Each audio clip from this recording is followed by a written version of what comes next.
दोस्तों सदियों से शहद का इस्तेमाल एक महत्वपूर्ण औषधि के रूप में किया जाता है।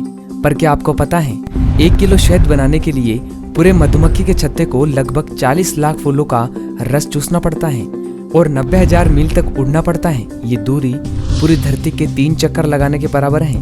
यही अगर एक मधुमक्खी की बात करें तो वो 15 से 16,000 फूलों का रस चूसने पर केवल 1 ही चम्मच शहद बना पाती है। तो आप अंदाजा लगा सकते हैं कि ये छोटा सा दिखने वाला जीव कितना मेहनती है। दोस्तों आज आपको मधुमक्खी और उसके शहद के बारे में ऐसी दुर्लभ जानकारी मिलने वाली है जिसे आपने शायद ही सुना हो। साथ ही शहद के प्रति जो भ्रांतियां लोगों के मन में बैठी हुई है उस पर भी इस वीडियो में बात की जाएगी। दोस्तों मधुमक्खियों की 20,000 से ज्यादा प्रजातियां इस धरती पर मौजूद हैं, लेकिन इसमें से सिर्फ 4 प्रजातियां ही शहद बना पाती हैं, जिसमें एपिस मेलिफेरा जाति की मधुमक्खियां सबसे अच्छी मानी जाती हैं। ये यूरोपियन मधुमक्खी हैं, इनका स्वभाव शांत होता है और ये सबसे ज्यादा अंडे देती हैं, इसलिए अधिकतर मधुमक्खी पालक इसी का पालन करके शहद इकट्ठा करते हैं। इसके अलावा एपिस फ्लोरिया, एपिस इंडिका भी प्रमुख हैं। दोस्तों 18वीं शताब्दी के अंत से पहले जंगलों से पारंपरिक ढंग से ही शहद इकट्ठा किया जाता था।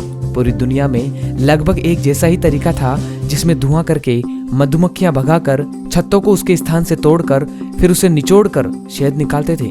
जंगलों में अभी भी कई जगहों पर इसी पद्धति से शहद निकाला जाता है, पर बाजार में शहद और इसके उत्पादों की बढ़ती मांग के कारण 18वीं शताब्दी के अंत में वैज्ञानिक तरीके से विधिवत मधुमक्खी पालन का काम शुरू हुआ और वो सफल रहा।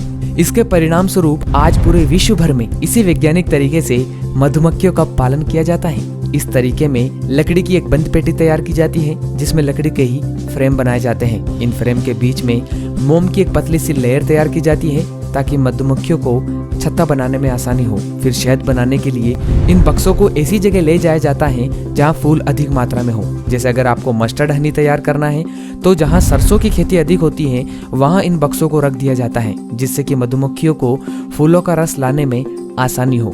दोस्तों यही शहद जब बनकर तैयार होता है तो मार्केट में ये मस्टर्ड हनी के नाम से मिलता है। ऐसे ही अजवाइन के फूलों से, धनिये के फूलों से, जामुन के फूलों से, अकेशिया यानी सफेद बबूल के फूलों से, ऐसे करके 250 से 300 प्रकार का शहद मधुमक्खियों के द्वारा बनाया जाता है। यानी शहद एक प्रकार का नहीं होता है। ध्यान दीजिए दोस्तों, अगर आपके मन में सवाल उठे कि शहद तो सिर्फ जंगल से तोड़कर लाया हुआ ही सही है, बाकी सब मिलावटी और स्वास्थ्य के लिए नुकसानदेह है, तो आप गलत हैं। शहद में मिलावट की जाती है, इसमें कोई दो राय नहीं है। आज भी बड़ी बड़ी कंपनियों के मालिक मसीहा के भेष में लोगों को लूटने के अलावा और कुछ नहीं कर रहे हैं। आप समझ जाइए मैं किन की बात कर रहा हूँ। पर आप इस बात को भी याद रखिए कि शहद में भी वेरिएंट होते हैं, प्रकार होते हैं, और इसमें आप अपनी समस्या के अनुसार भी शहद का चयन कर सकते हैं। यानी अलग अलग बीमारियों में अलग अलग वेरिएंट का हनी आप प्रयोग में ला सकते हैं। दोस्तों एक और सबसे बड़ा मिथ शहद के प्रति लोगों के मन में बैठा हुआ है कि असली शहद जमता नहीं है या दानेदार नहीं होता है, जबकि वास्तविकता इसके विपरीत है। वास्तविकता यह है कि शहद का दानेदार होना एक प्राकृतिक गुण है। शहद का दानेदार होना या जमने की गति उन फूलों पर निर्भर करती है जिससे मधुमक्खियां नेक्टर लेती हैं। जैसे अगर मधुमक्खियां सरसों के फूलों से अधिक नेक्टर लेती हैं, अधिक रस लेती हैं, तो वो शहद जल्दी क्रिस्टलाइज्ड हो जाता है, जबकि अकेशिया और जामुन का शहद जमने के लिए महीनों या सालों हो जाते हैं। दरअसल शहद दानेदार होकर अपने आप को सुरक्षित कर लेता है, इसलिए शहद कभी भी खराब नहीं होता है। पर अभी भी लोगों के मन में यह गलत धारणा बैठी हुई है कि क्रिस्टलाइज्ड शहद नकली या मिलावटी है। आज इसी गलत धारणा के कारण बाजार में कुदरती शहद मिलना कठिन हो गया है, क्योंकि जो कमर्शियल ब्रांड्स हैं वो प्राकृतिक शहद बेचना पसंद नहीं करते। हाँ दोस्तों, बल्कि वो शहद को क्रिस्टलाइजेशन से बचाने के लिए उसे गर्म करते हैं और अल्ट्राफिल्ट्रेशन और रसायनों का भी उपयोग करते हैं ताकि शहद कभी भी दानेदार ना हो और जमे नहीं।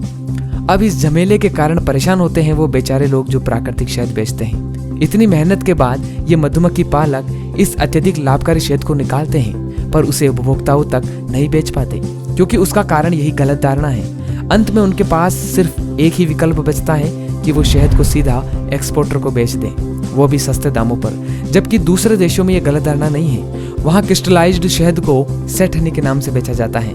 तो आप समझ ही गए होंगे कि किस तरह ये कमर्शियल ब्रांड्स हमारे स्वास्थ्य के साथ खिलवाड़ कर रहे हैं। दोस्तों शहद हमारे शरीर के लिए कितना महत्वपूर्ण है यह आप सब जानते हैं, पर क्या आपको ये पता है कि शहद मधुमक्खियां बनाती कैसे हैं, किस तरह ये फूलों से नेक्टर लाकर उसे शहद में कन्वर्ट करती है, और इसके साथ ही हम ये जानेंगे कि कहाँ से हमको प्राकृतिक शहद खरीदना है। दोस्तों आप हैरान होंगे ये जानकर कि इस धरती पर केवल मधुमक्खी ही अकेली ऐसी कीट है जिसके द्वारा बनाया गया भोजन मनुष्य द्वारा खाया जाता है, क्योंकि इसमें कई तरह के खनिज पदार्थ और भरपूर मात्रा में एंटीऑक्सीडेंट मौजूद होते हैं। इनके शहद में इतनी शक्ति होती है कि मधुमक्खी 28 ग्राम शहद खाकर पूरी धरती का चक्कर लगा सकती है। पड़ गए ना हैरत में। अब आते हैं इनके छत्ते की ओर। दोस्तों प्रत्येक बॉक्स में 50 से 60 हजार मधुमक्खियां होती हैं और उसमें सिर्फ एक रानी मधुमक्खी होती है जिसका काम सिर्फ और सिर्फ अंडे देना है। ये एक दिन में लगभग 2200 से 2300 अंडे दे सकती हैं। आप हैरत में पड़ेंगे ये जानकर कि रानी मधुमक्खी अपने जीवन काल में सिर्फ एक बार ही संगम करती है और अपने अंदर इतना स्पर्म इकट्ठा कर लेती है कि जीवन भर उसी से अंडे दे सके। रानी मधुमक्खी के साथ संगम करने वाले नर को ड्रोन कहा जाता है। इनकी संख्या छत्ते में कुछ 100 नर के बराबर होती है। ये संगम के दौरान 4 घंटे के अंदर ही अपना दम तोड़ देते हैं।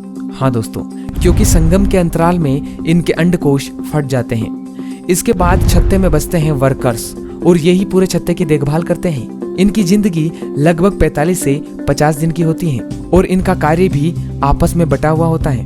वर्कर्स की एक टुकड़ी फूलों से नेक्टर लेकर आती है, फिर उस नेक्टर को छत्ते पर मौजूद दूसरे वर्कर्स के मुंह में देती है। आपको बता दें कि प्रत्येक मधुमक्खी के 2 पेट होते हैं। एक पेट में गया रस मधुमक्खी के शरीर को ऊर्जा देने का कार्य करता है और दूसरे पेट में फूलों का रस इकट्ठा होता है।